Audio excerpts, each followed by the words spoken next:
80,000 पाकिस्तानी जो थे वो टीटीपी की दहशतगर्दी की वारदातों का निशाना बने। अफवाजे पाकिस्तान के जवान, हमारे कप्तान, हमारे मेजर, हमारे कर्नल, हमारे जनरल उनकी दहशतगर्दियों की कार्रवाइयों का नतीजा बने। कल परसों की बात है, एक और हमारा कैप्टन शहीद हुआ। पाकिस्तान उनकी दहशतगर्दी की कार्रवाइयों की वजह से सारी दुनिया में आइसोलेट हुआ। आप बिलावल से बात नहीं कर सकते, वो लोग जिन्होंने 80,000 पाकिस्तानियों को शहीद किया, वो जिन्होंने पाकिस्तान को इकोनॉमिकली क्रिपल किया, आप उनसे बात करने के लिए तैयार। तुर्की के एक टीवी को वो इंटरव्यू दिया है और उनकी जानिब से कहा गया है कि हम तहरीक तालिबान पाकिस्तान के साथ मुज़ाकरात कर रहे हैं और हम चाहते हैं कि उनके कुछ ग्रुप्स जो हैं वो गैर मुसल्लह हो जाएं, आम शहरी बन जाएं, और इसी सिलसिले में मुज़ाकरात का सिलसिला भी जारी है और मुज़ाकरात में अफगान तालिबान सालिस का किरदार अदा कर रहे हैं। बाबर डोगर साहब, क्या ये स्ट्रेटजी दुरुस्त है? उसामा साहब, प्राइम मिनिस्टर ये कह रहे हैं कि I always believe in political solution. Military solution नहीं है, पॉलिटिकल सोल्यूशन है। हालात ये हैं कि आप अपने अपोजिशन लीडर से बात करने के लिए तैयार नहीं है और आप ये कह रहे हैं कि जनाब वो तो नैबज़दा है, मैं उससे बात नहीं करूंगा। आप यहाँ पे टीएलपी को आपने सारी को डिसबैन कर दिया हुआ है। उन्होंने तो कोई पाकिस्तानी नहीं मारा, उन्होंने तो बेचारों ने सड़कें रोकी थी, उनसे आप बात करने को तैयार नहीं है। आपने उनको सबको बंद किया हुआ है, उसको कालदम करार दिया हुआ है। वो टीटीपी जिसने हम बार बार कहते हैं कि पिछले 20 साल में 80,000 पाकिस्तानियों ने अपनी जानों का नजराना दिया। 80,000 पाकिस्तानी जो थे वो टीटीपी की दहशतगर्दी की वारदातों का निशाना बने। अफवाजे पाकिस्तान के जवान, हमारे कप्तान, हमारे मेजर, हमारे कर्नल, हमारे जनरल उनकी दहशतगर्दियों की कार्रवाइयों का नतीजा बने। चाइना पाकिस्तान के समेत जो डेवलपमेंट का काम कर रहा है, सी पैक उसका टारगेट बना, चाइनीज उसके टारगेट बने। पाकिस्तान के बच्चे, ट्रेडर, पाकिस्तान की मस्जिदें, मदारिस, मजालिस, सर कौन सी ऐसी चीज थी जिसको उन्होंने टारगेट नहीं किया। श्रीलंका की क्रिकेट टीम यहाँ खेलने आई, उसको उन्होंने टारगेट किया। अभी न्यूजीलैंड की टीम उसकी वजह से वापस चली गई। पाकिस्तान उनकी दहशतगर्दी की कार्रवाइयों की वजह से सारी दुनिया में आइसोलेट हुआ। आप इमरान खान साहब खुद कहते हैं, आप तो खुद कहते हैं कि हमारा 200 अरब डॉलर से ज्यादा का नुकसान हुआ। 200 अरब डॉलर से ज्यादा का नुकसान हुआ। आपकी बात वजह कौन थी? टीटीपी। इनकी आप शहबाज शरीफ से बात नहीं कर सकते, आप बिलावल से बात नहीं कर सकते। वो लोग जिन्होंने 80,000 पाकिस्तानियों को शहीद किया, वो जिन्होंने पाकिस्तान को इकोनॉमिकली क्रिपल किया, आप उनसे बात करने के लिए तैयार हैं? आप उनके साथ डायलॉग करने के लिए तैयार हैं? क्या ये जो कौम है माफ कर देगी? फिर पॉलिटिकल सोल्यूशन की बात करते हैं। मसला ये कि पॉलिटिकल सोल्यूशन के लिए पार्लियामेंट मौजूद है। आप इस इशू को पार्लियामेंट में लेके जाएं, उस पर डिबेट कराएं, असेंबली में बात होनी चाहिए, वहां पर इस पर वोटिंग होनी चाहिए। गवर्नमेंट अकेले ये किस तरह से कर सकती है? सर अभी तो बातचीत का आगाज वो कह रहे हैं ना, साहब किस तरह से बातचीत का आगाज हो सकता है? उन्होंने कहा बातचीत बिल्कुल बात हो रही है कि उन्होंने कहा जी उसको हम माफ कर देंगे। किस शर्त पे माफ करेंगे? अभी शाहमूद कुरैशी और आपके आरिफ अलवी ने स्टेटमेंट दिया, शाहमूद कुरैशी और आरिफ अलवी ने स्टेटमेंट दिया, उसके बाद जो टीटीपी का स्टेटमेंट आया वो भी सुन लें।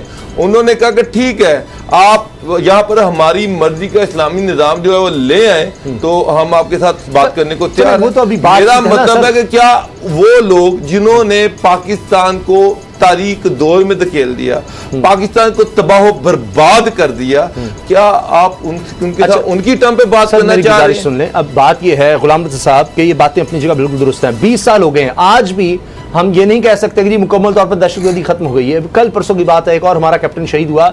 10 दहशतगर्द एक दिन में मारे जाते हैं। वो कार्रवाइयों में हमें तेजी नजर आ रही है दहशतगर्दों के खिलाफ। तो ऐसा नहीं है कि हमारी फोर्सेज हाथ पर हाथ रख के बैठ गई हैं या कुछ करनी नहीं।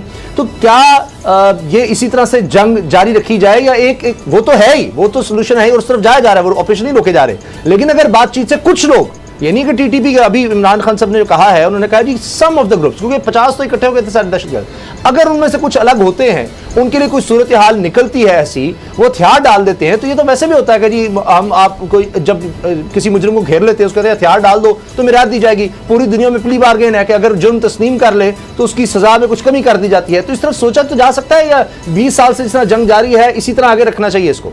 सबसे पहले तो वज़ीर-ए-आज़म इमरान खान साहब ने जो ये इन्फॉर्म किया है कौम को, और इससे पहले शाह महमूद कुरैशी साहब भी इस बात के ऊपर बता चुके हैं कि हम बातचीत करने जा रहे हैं टीटीपी से, तहरीक तालिबान पाकिस्तान से। तो वो फर्स्ट ऑफ ऑल तो ये चाहिए था कि इनको कालादम से निकालते तहरीक तालिबान पाकिस्तान को, क्योंकि जिसको कालादम करार देते हैं उसका तो नाम भी टीवी चैनल के लिए लेना और उसको उसके ऊपर डिबेट्स करना और उसके हवाले से गुजारिश बातें है करना, तो कि वो बात भी नहीं की जा सकती। कैसे निकालते हैं? अभी तो कालादम ही है ना, उनसे मुज़ाकरा चल रहे हैं। अगर नहीं कोई बात बनेगी तो फिर तो जंग तो हो ही रही है। उनके खिलाफ कार्रवाई हो रही है कि दिन में 10 दहशतगर्द मारे जा रहे हैं, 4 कमांडर। चंद दिन पहले भी इस तरह हुआ, 6 मारे गए, उनमें 2 कमांडर थे। तो वो तो ऑपरेशन तो हो ही रहा है, उसको कौन रोक रहा है? सबा सा 1 मिनट जी जी, मुझे एक चीज बताएं। जो बाबर डोगर साहब ने बात की है ना जी, हर शहरी के दिल में यही बात है। जो बात बाबर डोगर साहब ने की है, पाकिस्तान के बच्चे के दिल दिमाग में यही बात है कि इनके साथ बातचीत आप पहले कौम को इत्मीनान में ले लें, फिर आप बातचीत करें। कौम को इत्मीनान में लिए बगैर, देखिए इस तरह की पॉलिसीज़ यहाँ पे होती रही हैं कि हमने जब मुजाहिदीन पैदा करने शुरू किए थे, मुजाहिदीन बनाने शुरू किए थे, तो वो भी कौम से किसी ने नहीं पूछा था, मुजाहिदीन बना दिए। इन सब मुजाहिदीन को हमने जाके अफ़गानिस्तान में सोवियत यूनियन की जंग में झोंक दिया। फिर वो सोवियत यूनियन तो ख़त्म हो गया और उसके बाद अमेरिका आराम से वापस चला गया जी। पीछे फिर वो 6 लाख लोग थे उस वक्त की शक्ल देनी थी। उस वक्त तो डिफरेंस ऑफ ओपिनियन या डिफरेंसेस नहीं थे हमारे तालिबान के साथ। उस वक्त अमेरिका उनको हमारे उस छोड़ के इधर हमारे सर पे चला गया। अब इतनी बड़ी फोर्स और 4-5 लाख जो तालिबान, और उनके पास असला और उनके पास तमाम तरह की तरबियत, और फिर वो क्या करते, वो उन्होंने किसी न किसी उसको नेशनलाइज करना था उन्हें किसी जगह पे, लेकिन नहीं किया गया। उसका खमियाजा हमने अगले 20 साल भुगता। देखिए तो अब ये है कि ये पॉलिसी हुई, कोई चीज कोई सॉलिड भी हुई नहीं। मेरा उस वक्त नहीं लाना चाहिए, पार्लियामेंट में बिल्कुल लाना चाहिए। कहने का मकसद ये है कि ये पॉलिसी जो है बातचीत की, इसको ओपन पहले कौम के सामने रखा जाए, फिर उसके बाद इब्तिदा की जाए कि क्या कौम चाहती है। अगर कौम ये चाहती है तो फिर आप अपने तौर पे इसको आगे चला लें बात को। लेकिन ये है कि जो बात ये कर रहे हैं कि पॉलिटिकल सॉल्यूशंस जो हैं, वो मैंने हमेशा उसकी बात की है, और मैं जंग व जदल की बात जो है वो नहीं करता हूँ। तो जितने हमारे बच्चे शहीद हुए हैं, APS भी है, दीगर पूरे पाकिस्तान में कोई शहर ऐसा आपको नज़र नहीं आएगा जहाँ पे ये वाली सूरत हाल नहीं होगी। रियासतें सरेंडर नहीं करती। सर कौन करे सरेंडर? ताकत दिखाती है। सब कौन सरेंडर? यानी भारत से देखिए जो हुआ, अब फरवरी का वाकया आपने देखा, पाकिस्तान ने भरपूर उसका जवाब दिया, लेकिन फिर उसके बाद मुज़ाकरात ही होते हैं, LOC पर फायरिंग होती रही, उसके बाद मुज़ाकरात हुए कि जी हम दोबारा मुआहदे की तरफ जाते हैं। तो आखिर में तो इसी तरह से मसलों का हल निकलता है। मैं ये नहीं कह रहा कि ये जनाब यही हल है मुज़ाकराती, लेकिन अगर इसके नतीजे में कोई हथियार डाले जाते हैं, जाहिर है अपने टर्म्स पर होंगे, रियासत के मुताबिक, आईने पाकिस्तान के मुताबिक होगा, तो उसके अंदर सेटअप में अगर हो सकता है तो ठीक है। सबसे पहली बात तो ये है कि हमें TTP से बात करने के लिए, देखिए अगर उन्होंने बात भी करनी है हमारे साथ, सबसे पहले वो हमारे मुजरमान हमें दें जिन्होंने हमारे यहाँ दहशतगर्दियाँ करवाई हैं और अभी तक वहाँ पे मौजूद हैं, और उनके साथ वो राब्ते में हैं।